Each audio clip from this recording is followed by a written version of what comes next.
Hello and welcome to SCI Guys, the show where we talk about the crazy, weird, and wonderful stories from the science world. I'm Corey, and as always, I'm joined by my co-host, Ethan Ruparelia.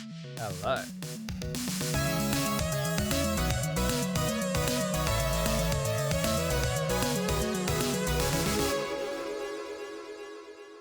This week we're talking about trans titties and mommy milkers, but first, we have a wee YouTube comment. Ooh, tell me. This one says, "This is genuinely the only podcast I can watch/listen to without getting distracted. LMAO!"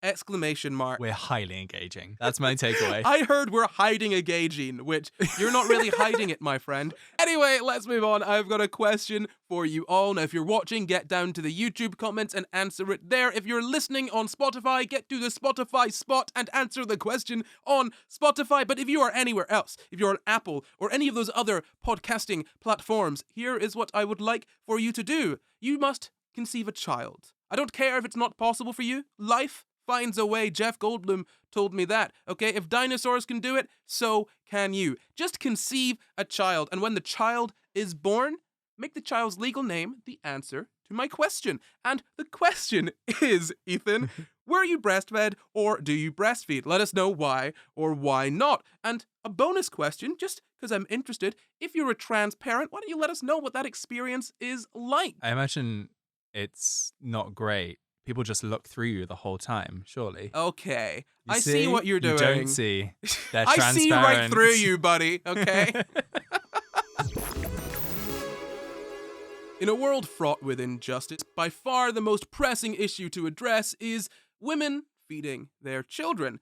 At least that's what transphobes think, and they want to follow the sexists of yore and target trans women for the simple crime of using their bodies in ways that the bigots do not like. They say it's unhealthy for babies, and who knows, maybe they're right. Although, being wrong about science and trans people has never stopped them before, so I wouldn't hold your breath.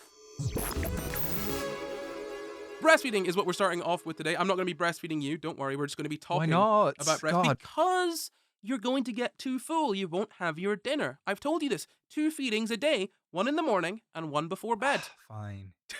Yes, mummy. But yeah, breastfeeding, it does what it says in the tin, right? You're feeding someone with your breasts. It's what nipples are for, unless you're one of the people who's got the generally kind of useless nipples. Let's call a spade a spade. It's sucking on them titties. Absolutely. And there are alternatives, obviously, to breastfeeding. You could express milk, by which I mean pump it into a bottle and feed from the bottle. Doing an impression of your breast? See, I was thinking like speedy milk. It gets to you faster than any other milk. Like a delivery service. Yeah, and it's ironic because expressing milk, that's a longer way of getting it to your baby. It's not the quickest way. You could also just go for formula, and there's drawbacks to both. We're not getting to both of them today because we've got no time to do that. We've got far too many other things to be talking about. Just let us know if you want to see an episode on breastfeeding in general. But my first question to you of the episode, Ethan, is what's the deal with the breast milk? It's a baby Seinfeld doing his airplane routine. Hey but guys, his breast milk. What's the deal? No, but what is the deal with breast milk? Let me know. It's juice from nips.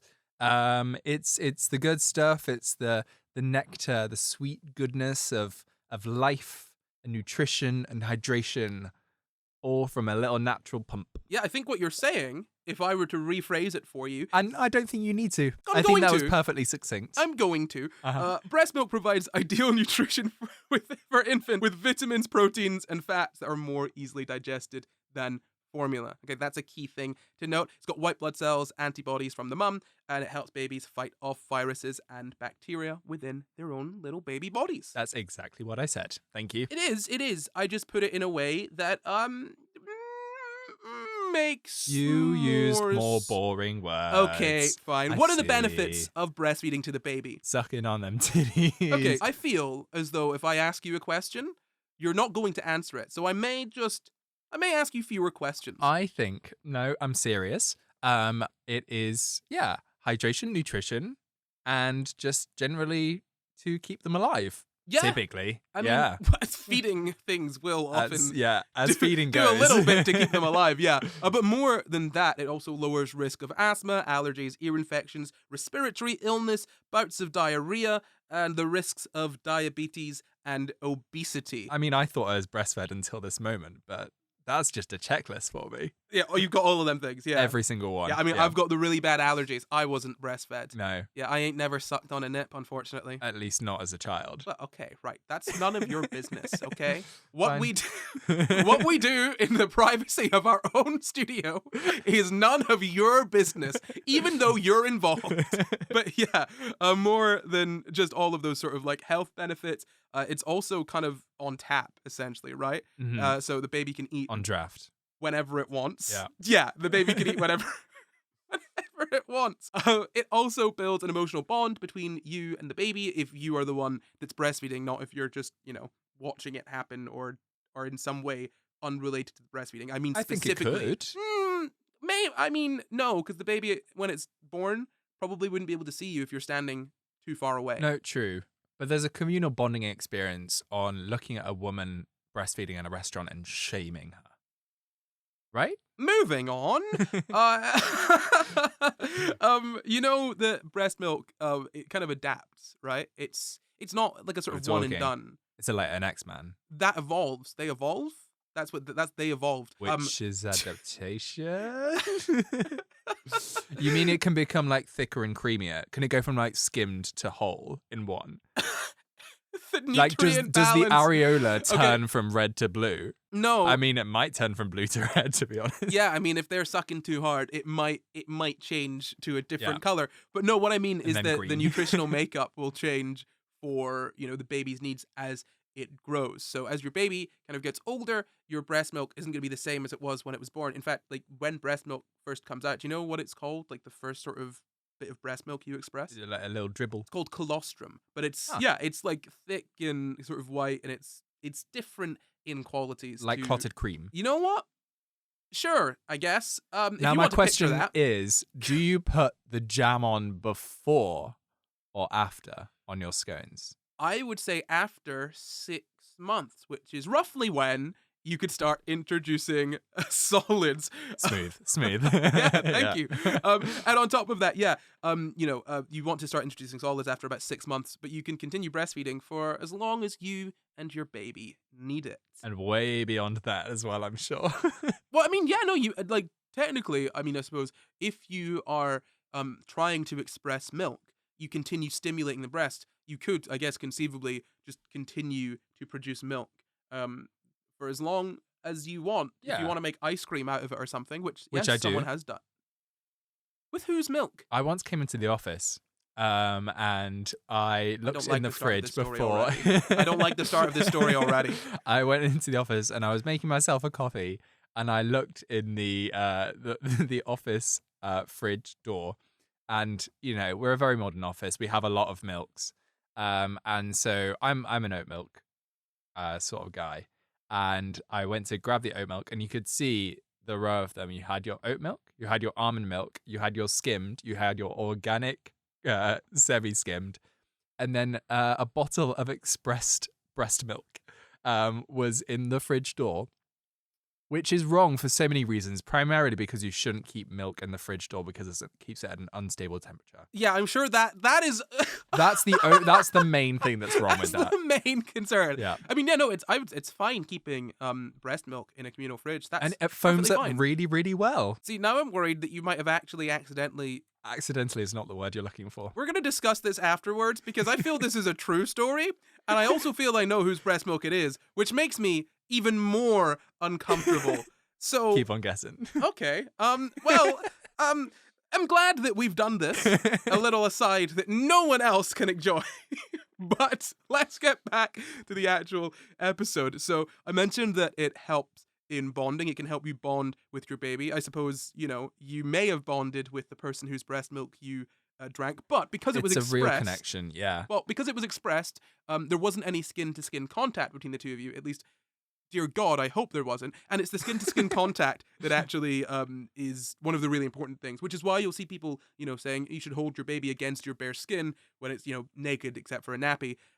Even if you're not going to breastfeed, even if you're like a father and stuff, all of that stuff is really important for, you sort of bonding with your baby. It can really, really help that relationship. On top of that, as I said, you give only milk for the first 6 months, 26 weeks, and then you start introducing solid foods, but you can carry on until you're 27. 27. Yeah. Yeah, you got my age perfectly right. Also doesn't need to be your mother, evidently. Definitely not. No. Just a superior in your workplace. Good to know. There are also benefits to the parent for breastfeeding, the one who is doing the feeding. Do you know what any of those might be? I wanted to say pleasure, not pleasure. I mean, there's the bonding from the other side, right? Is the bond with the child that you've been. Yeah, I think just it's a cool accessory, like babe on the hip. Yeah, okay. Babe on the Well, nip. that's probably not borne out in the data, only because I don't think any scientist has decided to study whether wearing a baby as a fashion accessory is something that makes parents It's high feel fashion. better. Hey, look. Met Gala 2025. You'll see me there. Babe on nip. And then Ig Nobel Prizes 2026. Yeah. Also see you there. Yeah. Baby still on hip. Exactly. Still expressing. Still expressing. I need you to stop expressing yourself and maybe zip for just until this entire episode is done. I don't think I want to hear anything from you again. It can lower your risk of breast cancer, ovarian cancer, osteoporosis, which is weak, brittle bones, cardiovascular disease, and obesity. So, not only does it have those effects for the baby, it can also have, beneficial effects for the person who is doing the breastfeeding in the first place, which I didn't know until I looked into this. I didn't know really that either. right? Yeah. Yeah, that's pretty cool. Would it help you even more if you were to drink your own breast milk? Like a little recycling plant, It wouldn't hurt, I guess. I mean, it's Because like people have to, like, when people are lactating, then you kind of often you have to express it anyway, right? Because it can get painful, and then it's a lot like feelings. You got to let them out, otherwise they'll build up and they'll make your tits sore. Exactly. Yes. My teats are tingling again. Time for therapy. So that is breastfeeding. But before breastfeeding, or I would say integral to breastfeeding, is the concept of lactation. Could you describe lactation for me? I regret asking this question already. It's when the milk forms, surely? Yeah. It's when it's kind of churned up in there in the first place. I feel like you don't know how boobies work, which exactly, is okay. No, I do, because I made oat milk before, and you chuck it all in a blender with some water and a little bit of salt, a little bit of oil, blend it, put it through a cheesecloth or a nut cloth, to use the appropriate terminology, and then you're done. And then you've made milk. You're so close, actually. Not far off. Just a few. I'll give you the few tweaks that you need. So lactation, it's the production and secretion of milk from the mammary glands. And lactogenesis is the kind of process of developing the ability to secrete milk. Right. So you go through that, and then you're able to kind of make milk in your boobs. That's how that works, okay? So we'll run through lactogenesis, right? There are 2 stages to it. It involves kind of the maturation. Specific cells in the breasts mature, okay? Okay. And until lactogenesis, they are not fully matured, which is interesting, right? So if you've never lactated, you technically, I guess, have immature breasts. Aww. They're laughing at dirty jokes all the time. Which is just a pain when you're in business meetings, Both of you. Jesus, calm down. And I guess that's why they kept women out of the business world for so long. Couldn't be any other reason, like sexism, right? No. Nope. It's the immature giggling boobs. tits, the tittering tits. The giggling tits. That's us right now. That's it. That's the spin-off podcast. Yeah. So, would you like to hear about the stages of lactogenesis? Oh boy, would I? Okay, cool. So, when you get pregnant, that's when kind of starts the final sort of stage of breast maturation, the start of lactogenesis. So it's the second half of pregnancy that this first stage technically starts, right? So the placenta, do you know what the placenta is? It's the afterbirth. It's that thing that's attached to the lining of your uterus. It's not technically attached. It's around there. It's just hanging out Okay, so with the baby, and it's like the interface between the mother and the baby, and yeah, like providing it with nutrients and all that sort of stuff. Yeah, it's a barrier across which diffusion happens to get sort of nutrients and whatnot exactly. to the baby. Yeah, and some people eat it, like January Jones. Yes. Yeah. Yes. I wouldn't recommend it. Okay, I don't want to know any more about the things you have consumed. That is, I am putting a ban on any talk of you consuming anything because it's horrifying. I'm gonna carry on. Yeah, so Fine, okay. so the placenta, yeah, absolutely. It's that sort of bit that's attached to the baby, and when it's in the womb, it's giving it all the nutrients from the mother. It's not like attached to the mother. It happens across like a sort of diffusion barrier. Okay. You probably studied that in high school biology. I'm not going to get too deep into it right now because it's not super important. All you need to know is that the placenta will just give out like loads of progesterone, and that kind of has an effect on the breast tissue. And then small amounts of milk can apparently be secreted by the 16th week of gestation. And then by late pregnancy, some women can express colostrum. Remember what colostrum is? It's the clotted cream of the tits. Why do I ask questions? Yes, it is, I Thank guess, you. the clotted Nailed cream of the it. tits. Look, I didn't actually look up any visual sort of, I guess, evidence of what it looks like. So you can't tell me it's not? Yeah. Is what I'm hearing. I can't tell you it's not, but crucially, I can't tell you that it is. I live in that sexy little grey area between the two. Yeah, I guess it's Schrodinger's colostrum at this point, right? Yeah. Like it's both cottage cheese and not until we open the box and look. And I'm going to be honest, we should probably do it soon. Otherwise, that stuff is going to go off. Ugh. So, lactogenesis stage 1, also known as secretory initiation. Secretory. Ooh. I don't like pronouncing words that I... Secretory. Yeah, secretory. Like, secretory. there are so many ways that you could sort of like genuinely actually pronounce these words. And I feel like I am doing them wrong all of the time.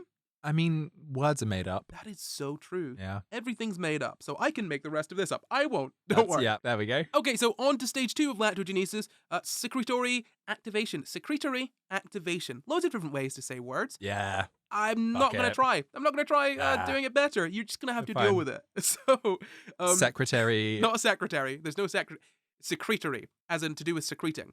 You don't have a secretary in there. You're just secreting stuff. So in this stage, when you think about it, the placenta is like the secretary of the uterus. I am going to ignore that. So in this stage, when you remove the placenta at delivery, well, you don't remove it. It just kind of comes out with the baby. I guess. Do you know? I don't actually know that much about birth. Unwanted follow-up. Yes.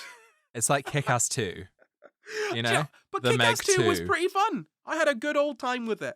You know, and you can have a good old time with the placenta by eating it. Anyway, so that's not super important. The placenta is removed from the body. It kind of leaves the body. And so less progesterone is in your body. So there's a rapid drop in progesterone. Prolactin, cortisol, and insulin levels also increase as well. And then that sort of stimulates the start of this stage 2, right? Which is just copious milk production. And I'll put that in quotes. Copious milk production. The source that I got this from says that phrase on more than one occasion. Just literally just copious milk production. I have it in quotes. Copious milk production. Yeah. Like jugs from the jugs. You know? Yeah. And so usually at 2 or 3 days postpartum, most women experience swelling of the breast along with copious milk production. There we go again. Another direct quote, that whole sentence. And then once you've lactated for the first time, you then kind of have the potential to produce milk in response to regular stimulation from that point on. Okay. So if you've breastfed, you could stimulate your nipples, conceivably, to start producing milk again, even without having to get pregnant. Now, when you say stimulate, you got to massage them to... a little rub, a little tweak, a little twirl, a little nipple cripple. I think maybe less intense than a nipple cripple, but also, I mean, it would have to be kind of regular. There are whole sort of processes for getting yourself to lactate, which I'm not going to get into with you because I'm worried that you will do it. It's, theoretical reasons only. speaking of this, why don't we move on to, oh God, induced lactation. Oh, okay. So Wow, some people, crazy. so some people need to induce lactation. Why do you think that might be? I don't know. Maybe it's somebody who would like to breastfeed that maybe didn't carry the baby. Mm-hmm. Mm-hmm. Or maybe the process itself just didn't kind of start naturally during the course of pregnancy if they did carry. Yeah, I mean, so that last one, I couldn't find much on that. I mean, I looked a little bit, but not too deeply into it. Most of the kind of examples they'll give are in that first pool. Mhm. Adoption, surrogacy, same-sex relationships, where someone else carries the baby, but it's either your baby and they're not going to be involved with the baby, or there's, you're both involved with the baby and you both want to breastfeed, or one of you wants to breastfeed, the other one doesn't. I mean, basically, if you didn't carry the baby but you want to breastfeed, yeah, you might induce lactation. And there are other reasons as well. I can only assume those other reasons are kind of, what you said there of Yeah. anything, the kind of like umbrella, anything else, catch-all, Mhm. whatever, right? Yeah. But yeah, I think the most sort of common ones would be adoption, surrogacy, and same-sex relationships. At least Yeah. that's what I found. Do you know how you would induce lactation? Apart from a little tickle and a, twist of the nips. I mean, that's part of it. Yeah. Don't say twist of the nips though. It's a gentle twist. Look, we have lots of impressionable people watching and listening, and I don't want to be sort of cancelled for having thousands upon thousands of people damage their nipples from over twisting. Those nurples. You're right. We don't need can't be any purple. titty torsion off the back of this podcast. Absolutely. You're right. No. Very gentle stimulation. Does suction tie into it at all? Or is it all just kind of, could it be done with a little bit of friction? Well, it's more than just the sort of, I guess, massaging or the pumping or the, kind of like stimulating would be the term that's mostly used. Yeah. You kind of want to simulate just the hormonal situation in the body. I guess Okay. the easiest way to put it is to try to sort of trick the body into thinking that it is pregnant. So like going with the ridiculous cravings like peanut butter on pickles, that sort of thing. I mean, you could do that. Yeah. Wouldn't work. You'd probably want to I mean, I know that increase I've been hormones trying. in the body. Yeah. Yeah. That's where you're going wrong. If you want to produce milk, you want to just increase the hormones in the body that are kind of there during pregnancy, which stimulate lactation. Okay. Yeah, human bodies are actually fine. like they're very, very complex, but also just painfully straightforward in a lot of ways. Where if a lot of times if you just put a hormone in something, the body will do the thing that hormone tells it to do, right? Like that's why HRT works generally, right? Yeah. Because it doesn't, the hormone doesn't care whose body it's in, and the body doesn't care what kind of hormone it is. It's just like, oh, hormones say do this. Okay, I do this then. That's fine. And you may have problems there. Inducing lactation doesn't necessarily always produce the same results as you would get naturally, but everyone's different as well. That's something that's really key when I've been looking into lactation, that it's not straightforward. Everyone's journey is different. Even if you don't need to induce, you might have trouble with the baby latching or milk production or exhaustion from sort of expressing milk, and also having to get up for all those feeds, and it's a lot, right? Yeah. And it's a very individual thing. So just to quickly sort of run through the whole sort of process of induction. So you'll have your you'll have your sort of hormone sort of simulation thing where you give your body all of the chemicals that it needs to think that it's going to be pregnant. I think I went on that thought park once. Yeah. Yeah. Maybe. So that will encourage. There's a splash zone at the end. Yeah. So you'll mimic pregnancy for a few months before the birth, and then about 2 months, I think, is recommended before you're going to start breastfeeding. Okay. You would stop the hormone therapy and then start pumping your breast, and you could get like a hospital electric pump to do that. I mean, you technically can manually massage your breast. Like some people hand express breast milk. They find it easier. And where would one sign up to volunteer? Yeah, they do it themselves with their own hands. So if you want to squeeze your own boobs, they're already exhausted, they're so tired from getting up for all those early morning feeds, they might need a hand. They have to. So you go on hormones for a few months, and then about 2 months before you start breastfeeding, you stop the hormone treatment, and then you start using the breast pump. That encourages you to release prolactin, which encourages your breast to produce sort of more milk. Lactation, prolactin. very straightforward. Scientists don't like making complicated names for things if they can avoid it. They don't have imaginations typically. And so you'll start off pumping roughly like for 5 minutes, 3 times a day, and then 10 minutes every 4 hours, at least once during the night as well, and then 50 to 20 minutes every day for 2 to 3 hours, and then you're supposed to carry that on until the baby arrives. Now, I got this from, I don't know, the Cleveland Clinic somewhere. It was an expert answer on some sort of medical site, so you can look into that. It may differ. You could just speak to a healthcare professional if you want to know more specifics, though. Why don't people just skip the rest of the podcast? Yeah. Go straight to their GP. Yeah, I mean, look, here's what you could do. You could leave it on in the background, like it, subscribe, repost, share, all of that sort of stuff. Oh yeah, watch the video first. Mm-hmm. Don't get me wrong, engage to the fullest extent that you can. Yeah, and then go and talk to your doctor to see if what we said was true. And then come back and watch it again yeah, and then comment as well. You know, compare and contrast notes. Yeah, exactly. Yeah. And leave an individual comment for every single time that we were correct, and then another comment for every single time we were incorrect. And I don't mean one comment for each thing. I mean, when we're wrong, a comment. You see another thing that's wrong, another comment. Yeah. You see things that are right, comment for each one of those. Listen, you'd be doing a disservice to science if you don't do that. Absolutely. I'm not saying you're a bad person. So it's not uncommon to continue to pump even after you start breastfeeding to build up your milk supply. And the thing is with induced lactation, right? Even if you successfully induce it, even if you do start feeding, you might still have to supplement with sort of formula or another person's milk supply. I mean, I've got in my notes here, you might even be recommended using pasteurized donor human milk, which, yeah, like, that's a fine thing to do. It's just the way that you describe that, it sounds so clinical. And do you pasteurize it at home yourself? I think it's pre-pasteurized. Oh, I see. Yeah. Because that's a whole setup. You don't want the pipeline from like expressing milk to what is essentially a meth lab of pasteurization. Right? Yeah, I think it's a pre-pasteurized milk. I was double checking. You can't be too sure about these things, honestly. And that's especially during the initial weeks of breastfeeding, because you'll need to feed it a lot and often, and you want to make sure that your baby is getting the correct sort of nutrition. And so I've got a quote here for you. To encourage continued nipple and breast stimulation, you might use a supplemental feeding aid that delivers donor breast milk or formula through a device that attaches to your breast. Supplemental feedings can also be given with a bottle. So supplemental feeding is very normal with induced lactation, right? Like, even if you induce lactation, the key thing to remember is that you might not produce enough milk to fully feed your baby. And some people have trouble with lactation and induced lactation. All of this, as I said, is very normal. Yeah, it makes sense. I make my own oat milk, but at the same time, sometimes I'm just too tired to make it. Sometimes I don't have the oats. Sometimes I run out of nut cloths, and I just go to the store and buy myself some Oatly. It's exactly the same.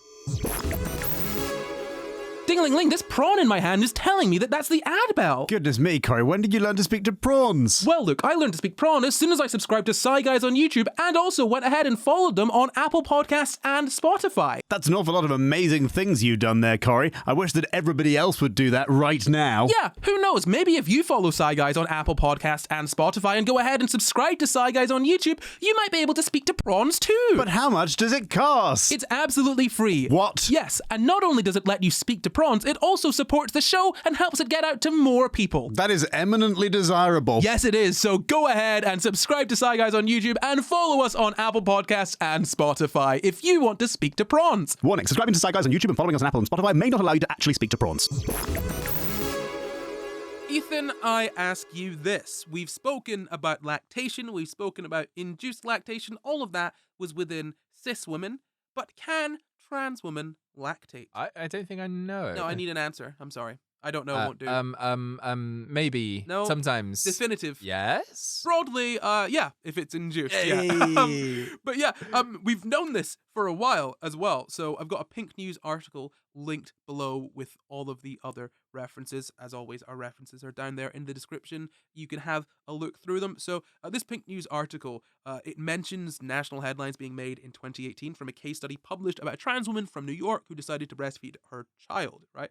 And it goes through a bunch of other stuff there. So 2018 was that article. It was, I think, the first paper to sort of be formally published on this. But even before that, I found a blog called Milk Junkies, right? Now, this is from a trans man documenting his life as a trans father who breastfed his son. And he's interviewed a few trans women as well, over the course of this blog, and those trans women chose to breastfeed as well. And then he also interviewed some health professionals on the topic too. I've linked all of those below as usual. You can have a look through those. They're not like sort of, I guess, peer-reviewed sources. They are interviews, but that sort of qualitative data is useful as well. Anecdotal stuff can be helpful when we don't have much data on something. But I guess my question, another question for you, Ethan, if you're ready for it, is can you guess when those 3 interviews were? So it's probably going to be this year. No. No? No. 2018?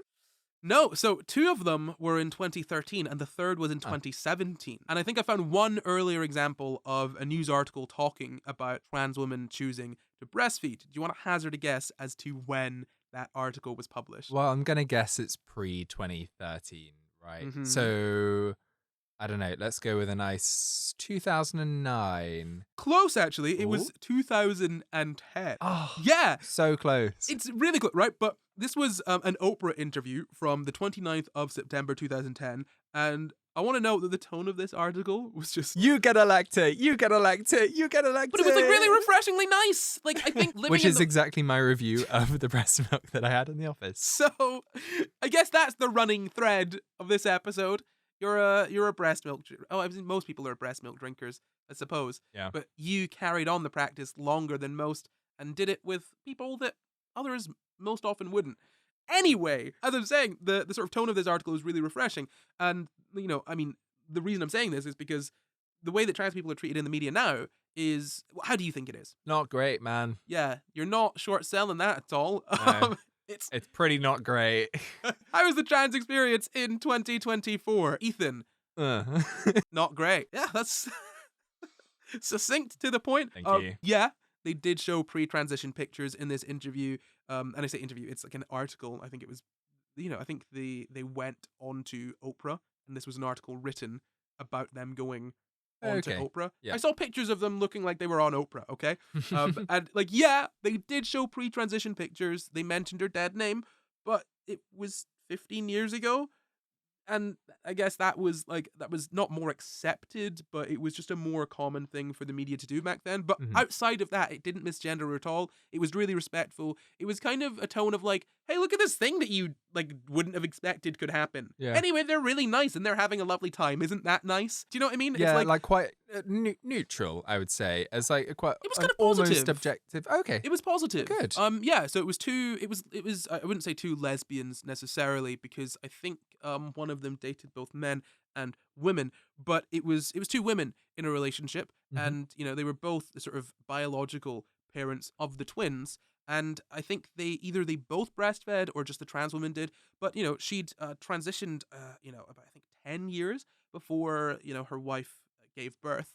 And they went through sort of, I think, in vitro, IVF, all of that sort of stuff, right? The and classic. they had kids. Yeah, and then they had kids. And then she breastfed them. It wasn't even the main focus of the article. I mean, you could tell how old this was. It was about 15 years old. So the focus of this article was, hey, look, these 2 women have had children, and they're both the biological parents of the children. And then the lactating was just yeah. While we're here, It was literally like one line at the end, and I'm not even joking. It was like, oh, also, like if that's not enough, she breastfeeds them. Wow, isn't that wild? Honestly, the way that the headline and the rest of the article was set up, it was almost like those riddles that they give you sort of at the break of a TV show. We watched dorky TV shows, but TV shows. like the countdown conundrum. Oh yeah, right. Oh yeah. It was kind of like that. It was like, wait, how could these 2 women be the biological mother? Because trans people in the media, 1,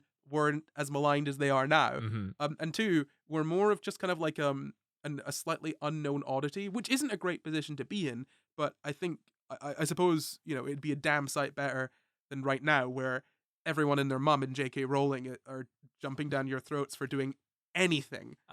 Yeah. But I like that. A bit of levity, a bit of No, it was really nice. It was a massively different response to Nominal Naomi and Mika Minyo Paluelo. I actually looked up how to pronounce her name before this. I did. I did it this time. I believe you. No, I wanted to be respectful this time, and I tried, and I messed it up. Mika, Minyo, Paluelo, and Nominal Naomi, totally separate people. You may have heard of both of them separately. I think one of them's American, and one of them is from the UK. They were reported, I think both of them, I believe, for child abuse when they went viral for being trans women who breastfeeds. Yeah, the one in the UK, Mika, she was on the news for, I think, talking about like heating bills or something. Yes. And she just casually mentioned breastfeeding. Yeah. And then Rosie Duffield was like, I hate her. She's evil and bad. I'm a member of the Labour Party, a left-wing party, but I hate trans people because Yep. And 15 years ago, you could go on Oprah and have like a lovely little, oh, look at this nice couple. Isn't it nice that they've got twins? 15 years later, you talk about, hey, it's really hard affording things because the Tories have destroyed everything. And then a Labour politician decides to jump down your throat, along with half of the bloody UK, it seems, to the point where you get reported to like the Child Protective Services of the UK, essentially. Yeah, not a good time, is it? No, not at all. No. So as I said, the first study on this was, do you remember when it was? The first formal study on trans women lactating, breastfeeding? 2017? Close, 2018. 18. Listen closer, my friend. So the title of this was Case Report, Induced Lactation in a Transgender Woman. So she'd been on HRT for 6 years. She wanted to breastfeed her adopted child. And in the paper, they say that to their knowledge, this is the first formal report in the medical literature of induced lactation in a transgender woman. So she was initially on 2 milligrams of oral estradiol. I looked that one up as well. Yet again, Mate, it evades you. Here's my issue, and this is an issue I've had for my whole life because I don't socialize too much, and I read things. I don't know how to say words. I thought that it was espionage for as long as I can remember. Espionage? Espionage. I just kind of swapped around a letter. I didn't notice. Hors d'oeuvres. I didn't know that hors d'oeuvres were these hors d'oeuvres that I've been reading so much about. Gone with the Wind as well. No.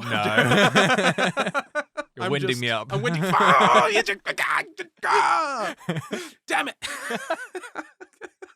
Yeah, so she was initially on 2 milligrams of oral oh my gosh! It's fine. Estradiol. Espionage. Estradiol, right? So she was on 2 milligrams of oral estradiol along with progesterone and anti-androgens. Do you know what anti-androgens do? Let's break this down. Against. Andro is typically like male. Mm-hmm. Is it a type of hormone therapy to prevent like the male expression? Yeah, it's male hormone blockers. Yeah. we Stops go. male expression. No males doing art. Shut the up. Shut up. I mean, that's essentially what it does to the sort of... That's the hormones. Yeah, those hormones, yeah. Guys, just for fuck's sake, be quiet. Stop it.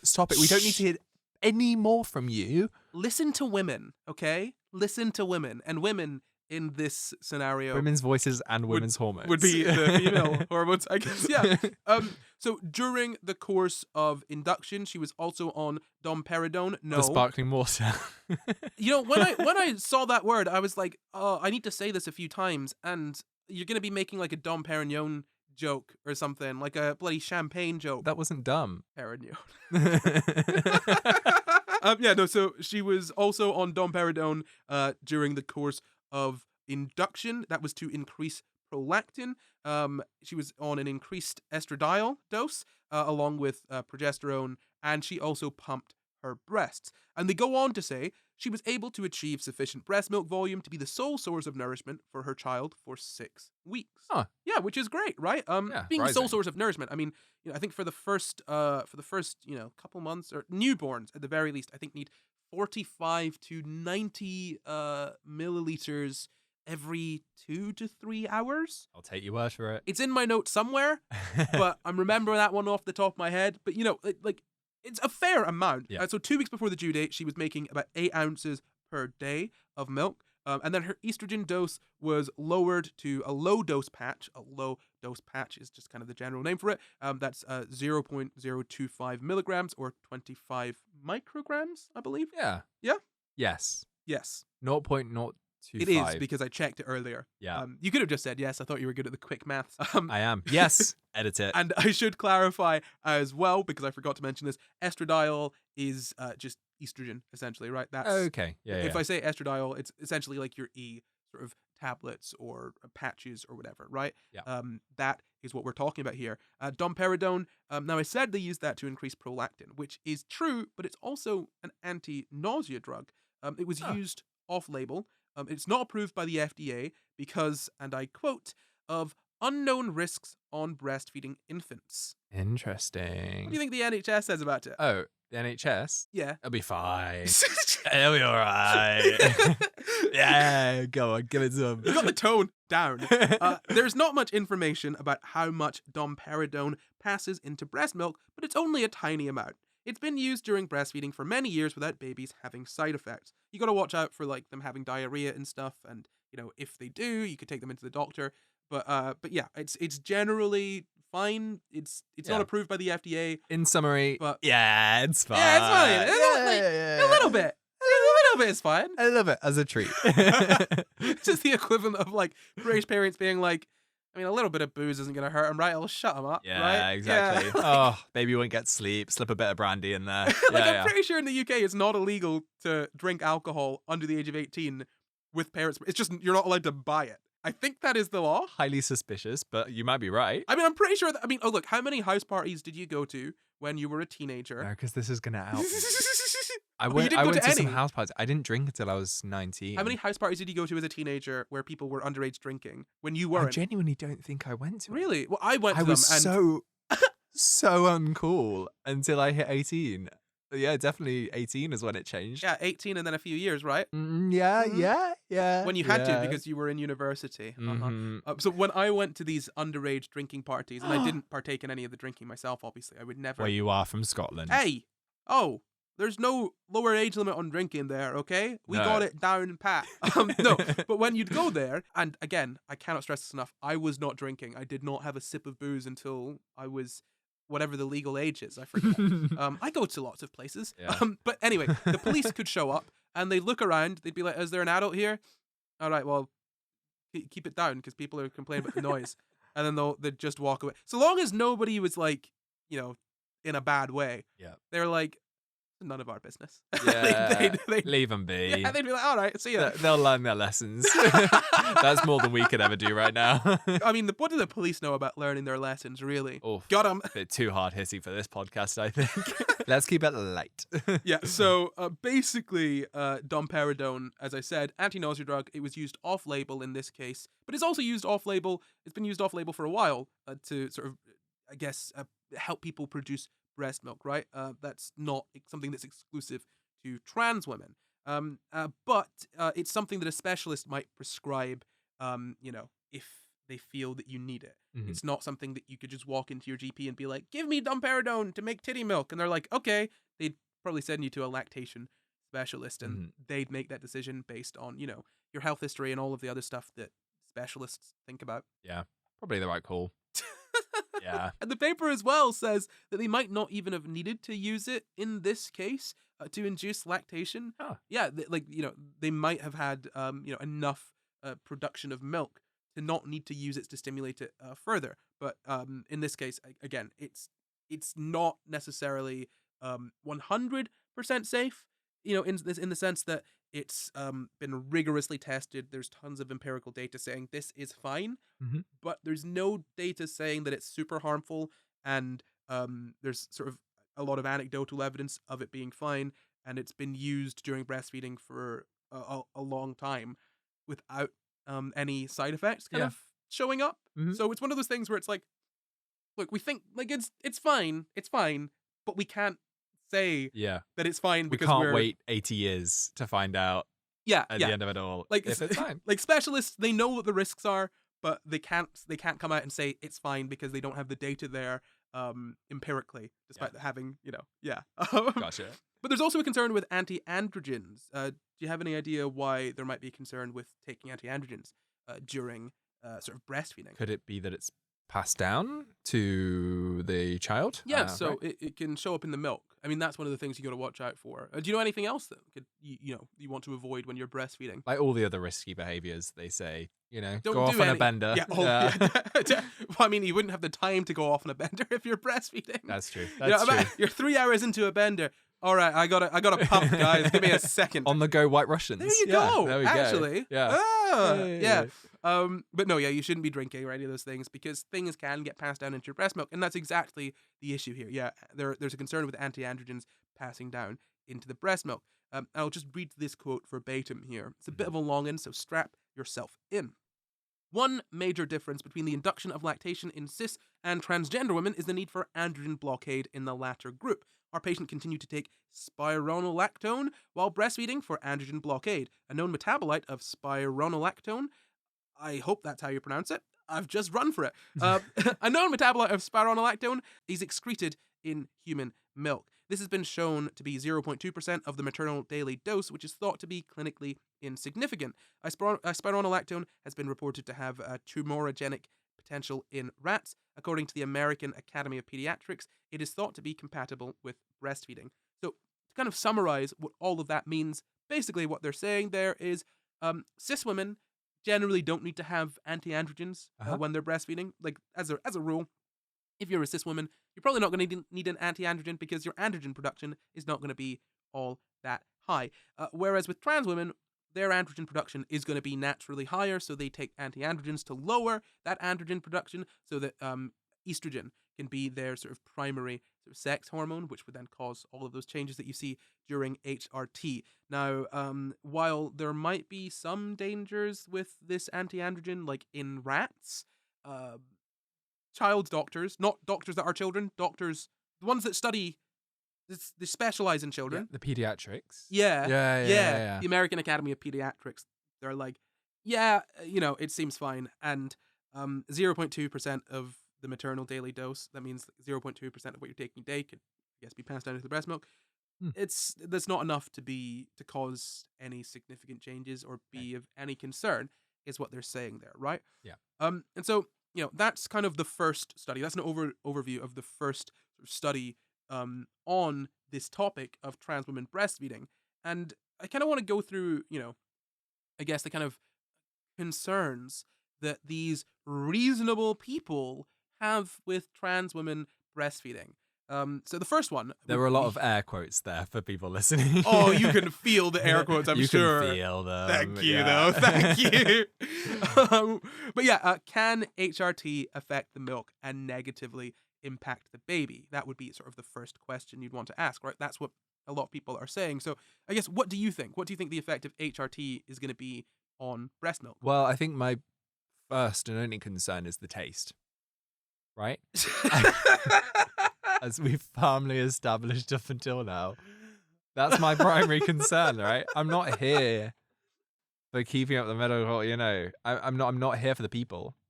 I'm here for the milk. Good Lord. I just don't know where to go from that. So, if we're going with how HRT can affect the milk, could it affect you talked earlier about how the milk adapts, right? Yeah. So could it be that like you get a different stage of like the milk compared to like, what the baby might typically need during the point? Maybe, but I've not actually seen anything specifically on that, right? I haven't.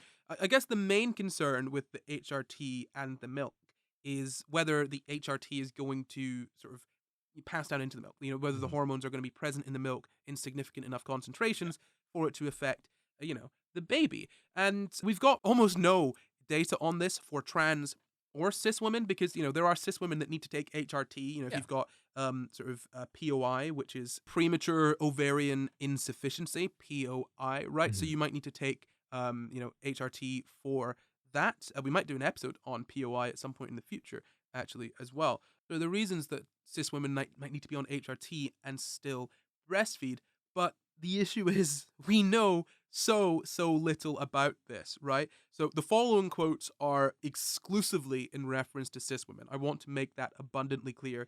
These next, I think, 3 quotes that I'm about to give out are only about cis women. That's all that they're based on.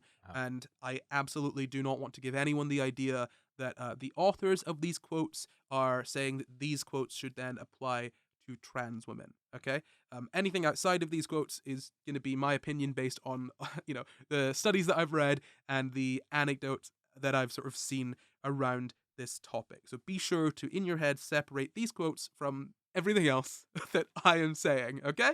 Yeah, understood. So the first quote is from the NHS.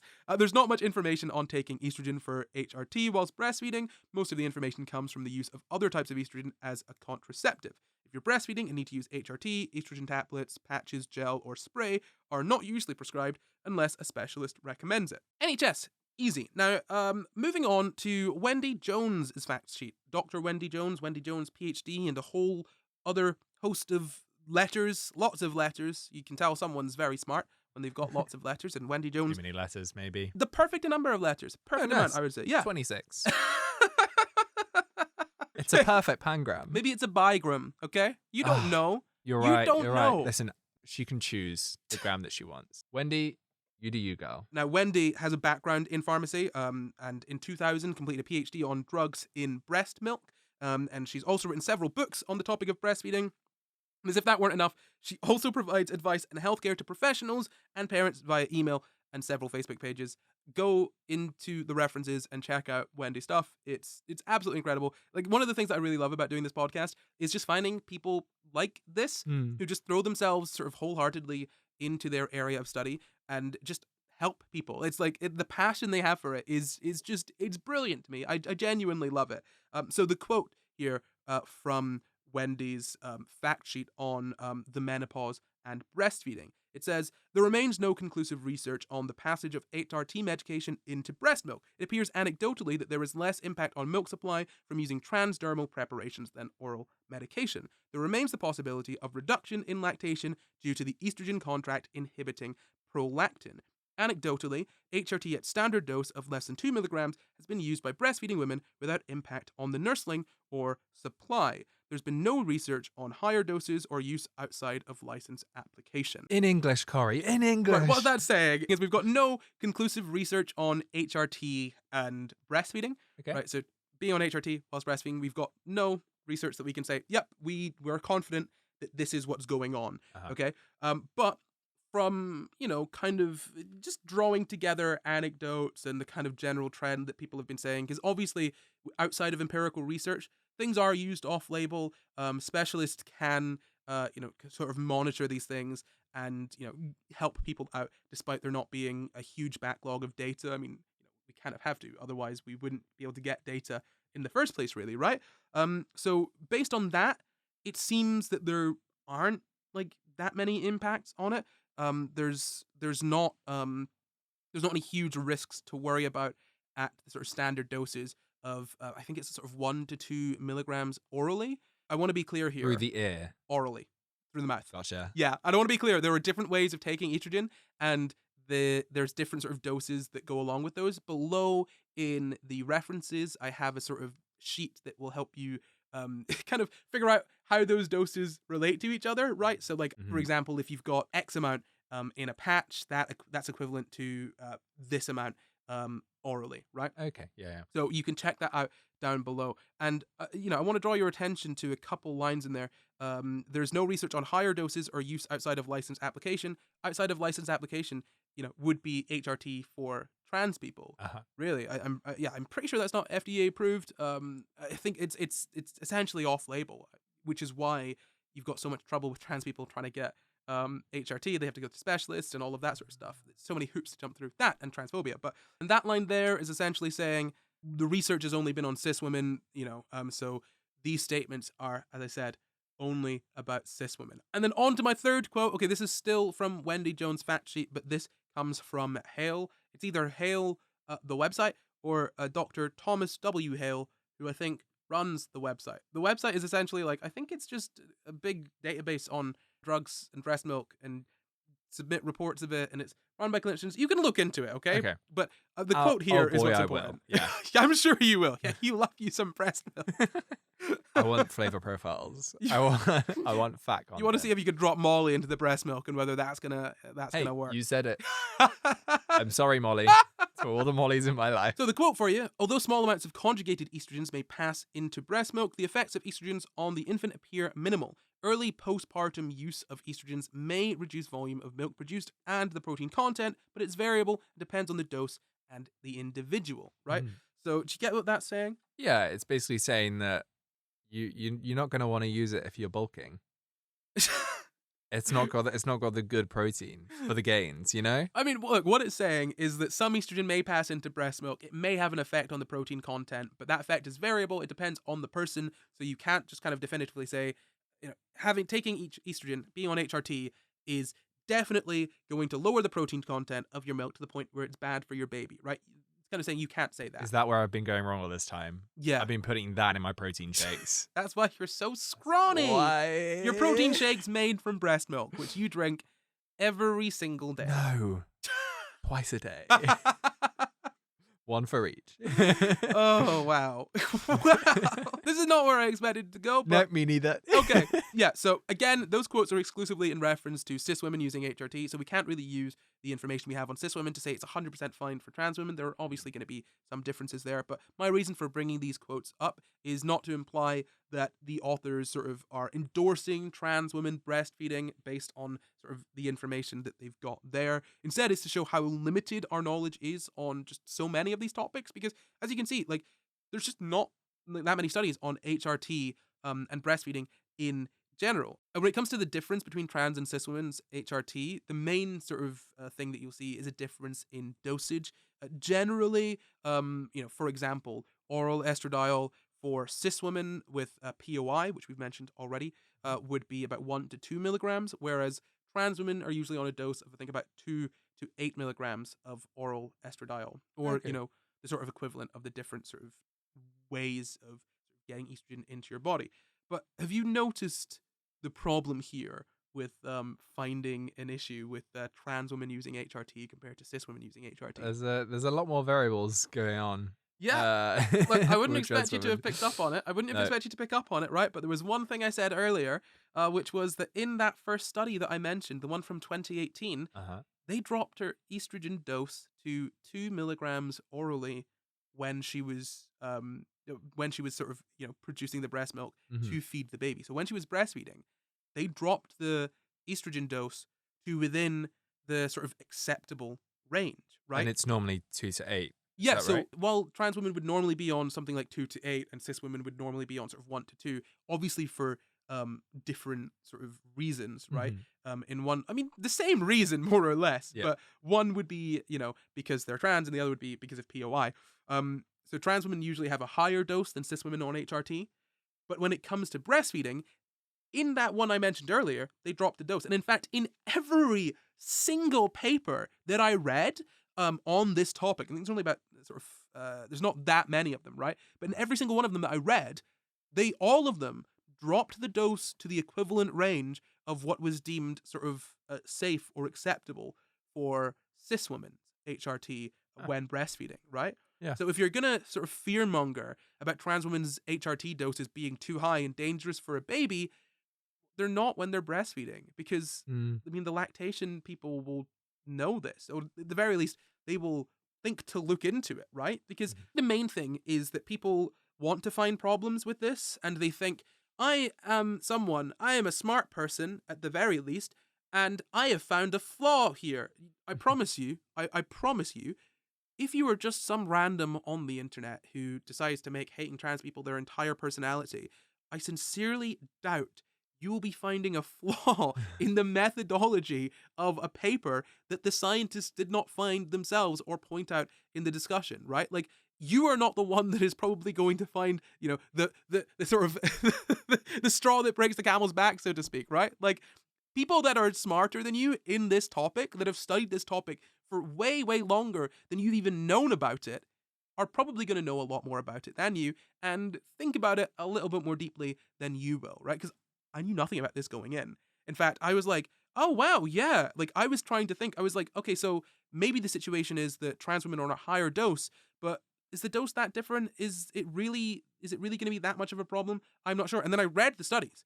Like, from doing my sort of preliminary research where I go through all the abstracts and I collect together everything and I kind of build a sort of idea of what I'm going to be looking at, to when I go and sit and spend the sort of hours reading through all of the studies line by line, I realized, oh wait, no, hold on, that's a non-issue, because if anyone had ever read any of these studies at any point, some of them are literally like a couple pages long, they'd have seen they were all within the safe range. So Yeah. find another problem. And so the next paper is Lactation Induced in a Transgender Woman, Case Report and Recommendations for Clinical Practice. That's from 2024. So it was a 37-year-old at the time, which was in 2020 when this study was performed, obviously published 4 years later. It takes time to write it and get it through peer review and all of that sort of stuff. It's all the formatting, isn't it? You know?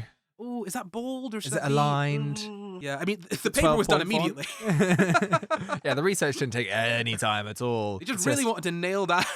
like, do I want to use Helvetica? I can tell you studied physics because, of course, physicists would be deliberating over which font to use. No, actually, No, they don't care. I tell you what. I'll tell you, yeah. Happens. We have our own programming language, or programming format called LaTeX, which basically it's kind of like a word processor, but you code all of the formatting. So course it they do looks, that. it's just plain course. text, and then you run it through a compiler, and it comes out. It's why all of like these maths and physics papers all look basically consistent, is because it's preset by LaTeX. Yeah, but they are all pains to read. It's like properly know. justified and aligned. Yeah, you're going to need to do more to Formulas. justify it than just justify something, okay? Yeah. But back to the study. Again, it was published 2024. It was performed in 2020. She was 37 years old at the time. She'd been on HRT for 16 years, and she wanted to provide supplementary breastfeeding along with her cis partner. It was a similar process as the ones that I've mentioned earlier. They increased the dosage of hormone treatments and then decreased them before the child was to be breastfed. Mhm. In this case, the dose during breastfeeding was lowered to a sort of medium dose. So earlier I mentioned a low dose. This medium dose, it was also a microgram patch, which, if you remember from one of the quotes earlier, anecdotal evidence has showed that the patches have sort of less of an effect on milk production, I believe. So all of this stuff, it seems like they know what they're doing. Mhm. So she was on a 50 microgram patch, which is equivalent to a 2 milligram oral, a sort of tablet. And I think I messed up earlier, actually. I said a 25 microgram patch was equivalent to 2 milligrams. I think I mentioned that. No, it would have been a 25 microgram patch is equivalent to 1 milligram. So it was way below the dose for that one in 2018. Yeah. So this one they have her on, the equivalent of a 2 milligram oral dose within the sort of acceptable range anecdotally, and she produced a maximum of 7 milliliters a day. Okay, as I said, approximately 45 to 90 milliliters every 2 to 3 hours is needed for newborns. So it was way, way less than a baby would need, but it was enough for supplementary feeding, right? Like, Yeah. Because, we've spoken about this. There's more to breastfeeding than just feeding. She stopped the induction 2 weeks after the birth because it was exhausting. She wasn't producing very much milk. There were latching problems because the baby had a sort of, an issue with its frenulum, a weird frenulum. You know that bit that's between your top lip and your gums? Yeah. The kind of sticky out bit that, yeah. Ugh. Noah Fintz was born with that one. That's a fun fact. Really? Yeah, I don't know. Apparently his dad just pulled his lip up.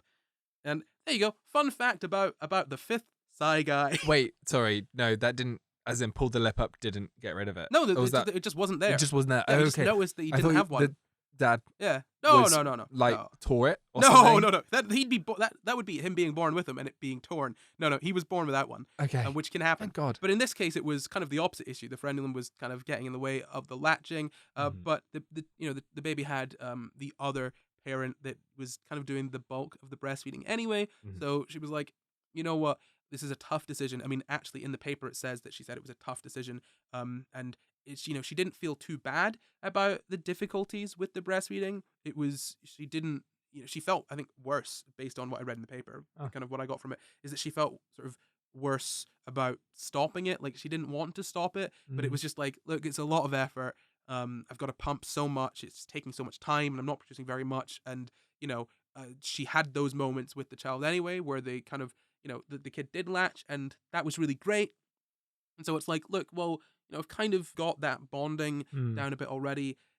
Let's not drag this out longer. Yeah, right? it wouldn't exactly be ethical to just prolong it beyond the point where Well, it's kind of served you the say purpose no. that you're So looking for, I ethical, guess. like this was entirely her choice. Okay, Like it's not fine, like they're fine, gonna force her to do it. Like she had every option to stop when she wanted. She You was just better like, I'm pump. done. You better pump. But that's the thing, and I want to bring up here as well. Like we like a lot of people sort of treat women poorly when it comes to breastfeeding, right? But it's an exhausting thing, and that's why I mentioned up top that people who are transphobic are taking their cues from sexists because you know, there's lots of people that have a go at women for breastfeeding in public, or breastfeeding inconveniently, or breastfeeding while they've got to work, and all of this sort of stuff. And it's like, they're feeding a child. It's exhausting. Give It's them a a lot. break. I find it exhausting just feeding myself, to be honest. I mean, I find you exhausting just in general, to be Just honest. baseline. Yeah. Baseline. But yeah, no, so she stopped after 2 weeks. And the conclusion, I'll read it verbatim for you here. This case report underlined that lactation induction protocols commonly used for cisgender women are also effective in transgender women. However, the amount of milk produced may not be sufficient for exclusive nursing. Nevertheless, success of induced lactation may be attributed to its importance for parent-infant bonding rather than the possibility of exclusive chest feeding. So we've answered that question. Are there issues with HRT? There don't seem to be, at least, at the very least, no more than with cis women, based on the very, very, very limited data, right? And when I say seem to be, I mean genuinely, it seems to be. And the reason I brought up how long this has been sort of, how long trans women have been sort of breastfeeding their children for, over a decade at this point, right? We've got cases of this, is that we've got about a decade or potentially more of sort of anecdotal evidence, and there's nothing to sort of suggest, hey, here is a clear and obvious reason why this is a massive problem. Yeah. All of the things I've sort of mentioned are like, this could be a problem, but it doesn't seem to be, and this seems to be largely the same. Like, we want to be cautiously optimistic. Do you know what I mean? I get it. Yeah. So another question is whether the milk is nutritionally healthy for the baby. So I've got another paper here, Lactation Induction in a Transgender Woman, Macronutrient Analysis and Patient Perspectives. That's from 2023. I think this is pretty much the first paper to sort of induce lactation in a trans woman and then look into the sort of nutritional makeup of the milk. Yeah. She was 46 years old. Her partner was pregnant. They wanted to co-breastfeed. She'd been on HRT for 19 years, apart from a 4-month period before freezing sperm. She was on the 2 milligram oral dose for 14 years, which, as I said, 2 milligrams to 8 milligrams. She was on the lower end of the trans woman dose, which is, the higher end of the dose for cis women generally. And then she switched to a sublingual dose, sort of a sublingual makeup, roughly 4 years prior to the study. Do you know what sublingual would mean here? Below language. Below the tongue. What I said. Yep. Yep. Do you want to say that again? Below the tongue. I'm not editing it in, but just wanted to... Ling his tongue. Oh, I will not ling his tongue, thank you very much. Oh, gosh, damn it. Right. Anyway, I'm going to pretend I didn't hear that. I think last time I said that word in a SCI GUYS related context, it was at a live show, and afterwards a father came up to me with a child and just gave me the worst death glare, honestly. Like, I tried to make light of the situation. He was not having it. It's my favorite airline. And so she started induction 4 months before the birth of the child. And I'll read you just a direct quote here. At approximately 14 days after delivery, once the gestational parent's breastfeeding was well established, the participant started directly breastfeeding the infant once, twice daily with good success, and a bottle of her pumped milk was periodically offered. She continued to store approximately 150 ml daily over 2 pump sessions, in addition to direct breastfeeding 1 or 2 times daily. The gestational parent was able to maintain her own milk supply without need for additional pumping. And I've got a table here that I could read out all the numbers to you, but broadly what you need to know is that it looks like she had sort of higher levels than the sort of standard milk for 70 to 94 days after delivery, around that sort of period. So about 22 days after delivery, she had about 1.2 grams of protein, when the sort of standard amount is 0.9 grams of protein per deciliter.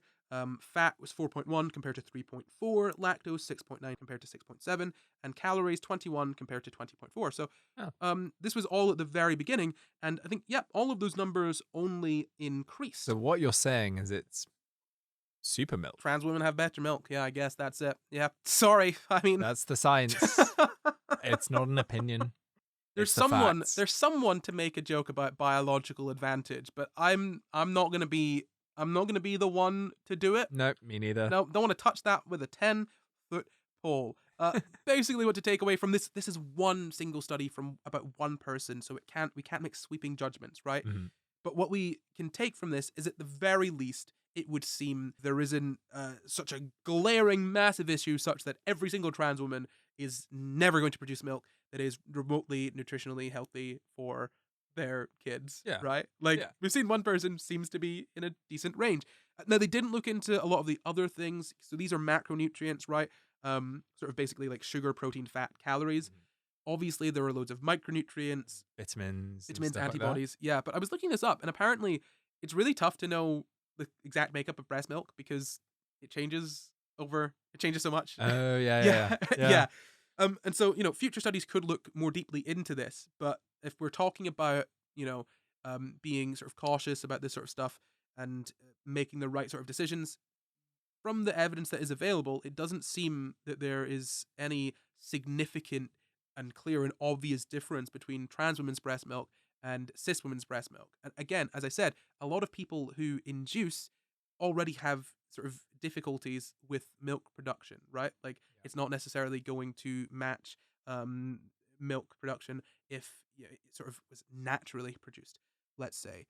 The sort of last, I guess, thing that people would sort of say about this, the last thing other than just outright transphobia, would be there's not enough milk production. You're not going to be able to feed the baby. Uh-huh. Look, I've kind of done this to death already. What do you think sort of response to this would be about there not being enough milk production? Because yes, in some of these studies, the milk production was way lower than an infant would need. Yeah, I mean, there are plenty of people that supplement anyway, right? With the amount that they produce, and also the pasteurized breast milk, and also formula. Yep. Like, it's just, a hybrid is also good. Yeah. Right? Yeah. So there may not be enough milk production, but as I've said already, it's not uncommon to have supplementary feedings with induced lactation. That was written in my notes from earlier. We said that basically word for word. And I think key here, I've said this already, but I want to really hammer it home. Breastfeeding is about more than just feeding, okay? Skin to skin contact, bonding with the child. Like, that's really important. And, a delicious latte. Yeah. You're taking it really serious and you're making it funny. Isn't that the point of me? I'm really reconsidering this podcast at this point. I don't think I thought through it too well. Can I make it up to you? Maybe a cappuccino? God, no. Do you know what? I'll take an espresso and espresso only. I'll espresso use.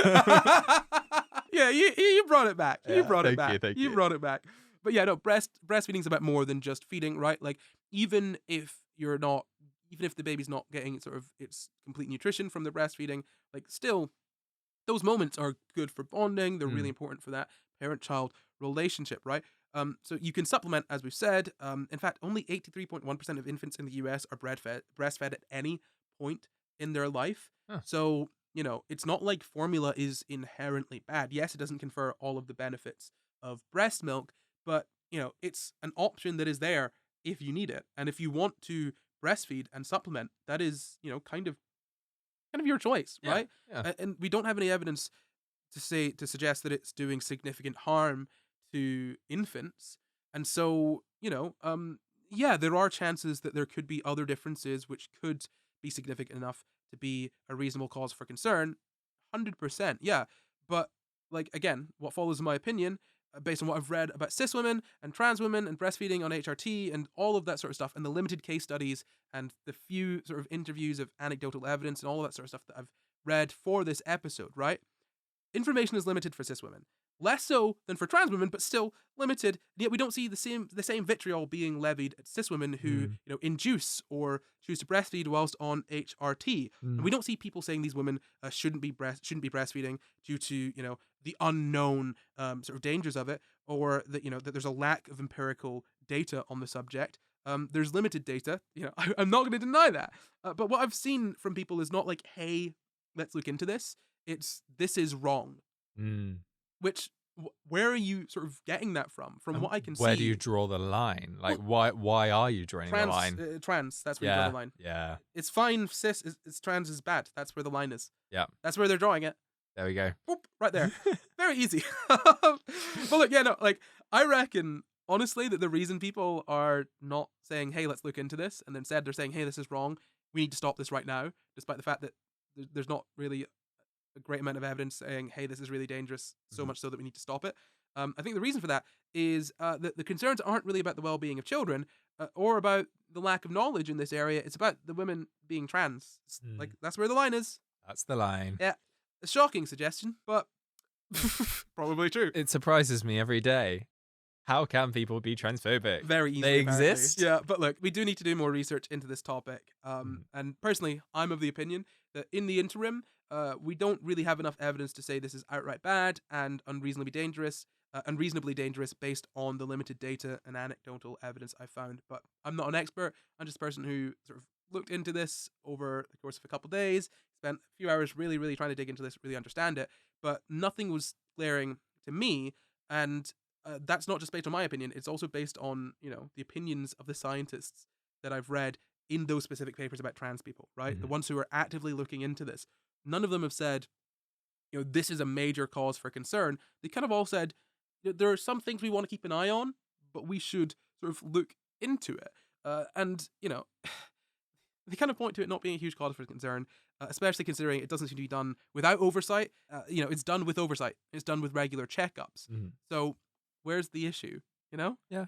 Yeah. see. What do you think? I think as an amateur breast milk researcher myself, I think that it's not a bad thing to want to get more evidence.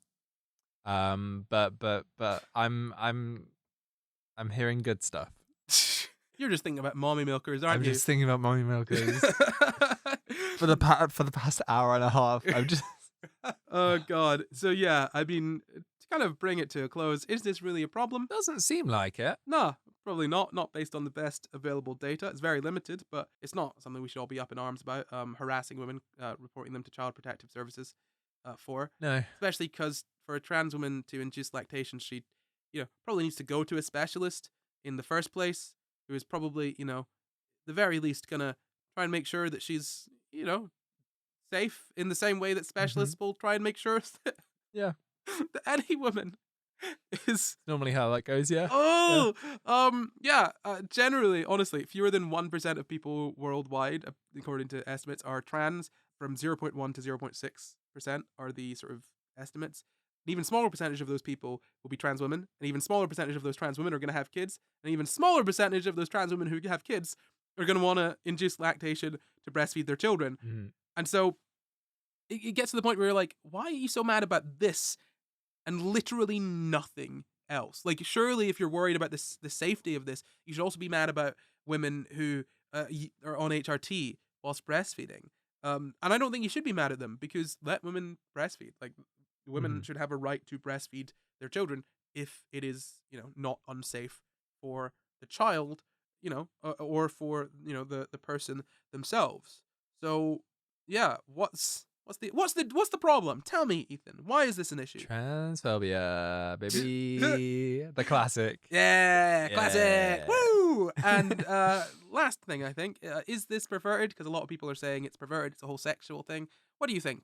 Is it perverted to breastfeed your child? For me, yes. For other people, probably not. Yeah, you are an outlier. I'm a big old outlier. Milker's Gorg is an outlier and should not have been counted. God, what a throwback.